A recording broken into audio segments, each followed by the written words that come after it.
Aluminium సల్ఫేట్కి formula ఎలా రాయాలో చూద్దాం. ఫస్ట్ వీటికి సింబల్ రాసుకోవాలన్నమాట, అల్యూమినియం అండ్ సల్ఫేట్కి. సో అల్యూమినియం సింబల్ వచ్చేసి AL, అలాగే సల్ఫేట్కి సింబల్ వచ్చేసి SO4 అనమాట. సో సల్ఫర్ అంటే ఓన్లీ S వస్తుంది, సల్ఫేట్ కాబట్టి 8 అనే వర్డ్ వచ్చింది అంటే అక్కడ ఆక్సిజన్స్ని యాడ్ చేయాలి.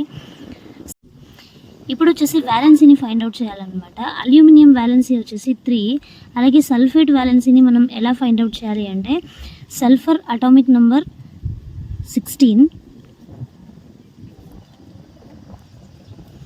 అలాగే దీని వ్యాలెన్సీ వచ్చేసి 6 ఉంటుందన్నమాట. ఇక్కడ వచ్చేసి ఆక్సిజన్కి 2 వ్యాలెన్సీ ఉంటుంది.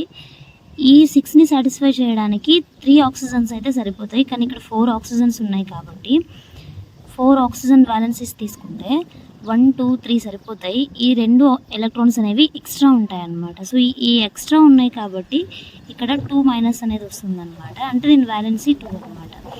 సో ఇప్పుడు దీన్ని క్రిస్ క్రాస్ చేసినట్లయితే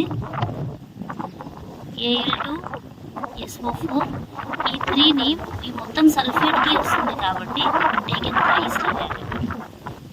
సో కంప్లీట్గా అల్యూమినియం సల్ఫేట్ ఫార్ములా వచ్చేసి Al2SO4 టేకెన్ థ్రైస్.